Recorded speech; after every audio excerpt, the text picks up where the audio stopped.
Picture this, a land larger than the entire United Kingdom. Over 268,000 square kilometers of lush forests, snow-capped peaks, and pristine coastlines.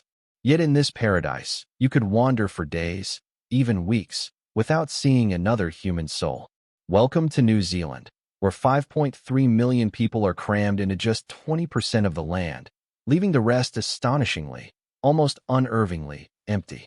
How can a country twice the size of England have a population smaller than Scotland?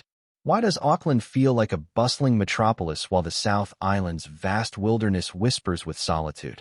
The answers lie in a dramatic collision of geology, history, and human ambition. Buckle up as we peel back the layers of this geographic mystery. It begins millions of years ago, beneath the waves of the Pacific. New Zealand is the visible tip of a submerged continent, Zealandia, wrenched from the ancient supercontinent Gondwana. This violent birth gave it a spine of mountains, especially the southern Alps, which slashed down the South Island like a geological scar. These peaks aren't just postcard backdrops, they're prison walls. Over 60% of the South Island rises steeper than a 30-degree angle, making farming, building, and even basic survival a brutal challenge. Add to this volcanic plateaus in the North Island and swathes of earthquake-fractured land, and you have a country where habitable flat ground is a rare luxury. Only 5% of New Zealand is considered highly fertile lowland, smaller than Denmark's entire farmland. Imagine trying to house 5 million people on a patch of earth the size of Kuwait. That's the squeeze New Zealanders live with every day. Then there's the isolation. New Zealand isn't just far away, it's heart-stoppingly remote. Nestled in the water hemisphere, where the Pacific Ocean stretches uninterrupted for thousands of kilometers, it's the most isolated major landmass on Earth, outside the poles. Sydney lies 2,200 kilometers northwest, a 4-hour flight, equivalent to London crossing into the Middle East. No bridges connect it to other continents. No ancient migrations walked here during ice ages. The first humans, Polynesians who became the Māori, only arrived around 1300 AD after an audacious ocean voyage across uncharted seas. For European settlers centuries later, the journey was a 4-month nightmare of storms and scurvy. Even today, this remoteness shapes economics. Shipping goods costs more, trade is slower, and global markets feel distant. Why set up a factory here when you're oceans away from customers and suppliers? This isolation doesn't just map the land, it maps the mind, fostering a fortress mentality where population growth leans heavily on immigration, not birth rates. Immigration, the lifeblood of modern New Zealand, yet also the architect of its emptiness paradox. Look closer, and you'll see a startling pattern. Of the 5.3 million residents, over 40% were born overseas or are children of immigrants. They come seeking safety, space, and stunning landscapes, from UK retirees to Indian tech workers, Chinese students to Pacific Island laborers. But here's the twist. They almost all cluster in the same few spots. Auckland, the supernova city, sucks in half of all newcomers. With its ports, airports, and universities, it's a beacon of opportunity. Today, 1.7 million people, 1 in every 3 New Zealanders, cram into just 1% of the country's land around Auckland. The result? A city bursting at the seams, with house prices rivaling London's, while towns like Kawerau or Ruatoria in the East Cape wither, their populations aging, their schools closing.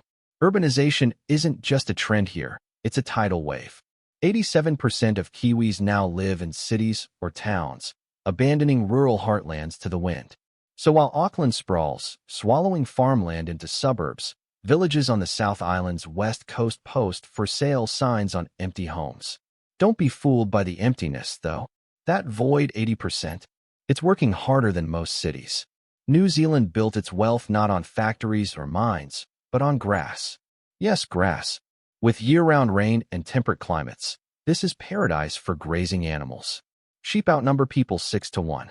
Dairy cows generate over $20 billion in exports annually. Vast stations like the 5,000-hectare Molesworth on the South Island employ mere dozens, but feed millions overseas. Farming needs space, not people. A single high country station can be larger than Manhattan, but need only a handful of workers. Meanwhile, Tourism leverages the emptiness as its ultimate selling point. Fiordland National Park, bigger than Jamaica, hosts just 1,000 permanent residents but welcomes over 1 million visitors yearly to hike, ski, and kayak through landscapes so untouched they're used as stand-ins for Middle-earth in The Lord of the Rings. Queenstown's lakes and peaks thrive precisely because no one lives there year-round. Emptiness isn't failure here, it's a strategic resource. Zoom into the South Island, and the emptiness turns profound.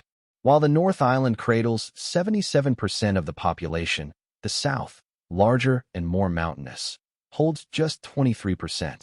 Drive through Mackenzie Country, and you'll see golden tussock grasslands ringed by ice-carved peaks.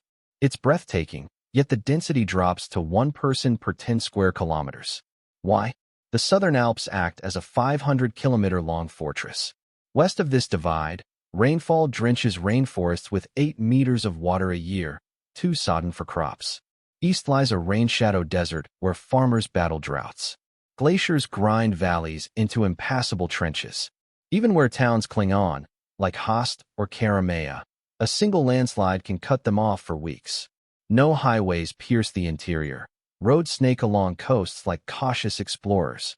When Christchurch, the South Island's largest city, was shattered by earthquakes in 2011, many fled north. Rebuilding was easier where the land itself felt less hostile. Peek into the future, and the emptiness faces new pressures. Climate change looms. Droughts may parch farmlands, while rising seas threaten coastal cities where 90% of Kiwis live. Yet the very isolation that limited growth now makes New Zealand a coveted refuge for billionaires building apocalypse bunkers and tech firms seeking stable climates. Will this spark a scatterization of people? Unlikely. Modern economies crave networks. High-speed internet might let coders work from a cabin in Fiordland, but without hospitals, schools, or coffee shops, few will stay long. Meanwhile, Auckland's sprawl pushes into the Waikato's prime dairy country, paving pastures that feed the nation. The government now battles to house people without sacrificing the fertile crumbs that sustain them. It's a high-stakes game. Preserve the emptiness that defines the brand, or cram in millions more to pay for an aging population. With a median age rising toward 43 by 2050 and birth rates below replacement levels, the pressure mounts. So, is New Zealand empty? Yes, but like a stage before the play begins. Every glacier, every sheep station, every silent bay is a choice. A choice forged by mountains that shrug off settlers, oceans that demand resilience, and an economy that monetizes solitude. Visitors often ask, where are all the people? The real question is, what built this exquisite, inhospitable silence? Now you know. It's not an accident. It's geology, history, and human ingenuity, sculpting a nation where emptiness isn't absence. It's identity. Thanks for watching. Subscribe to uncover more of Earth's hidden stories.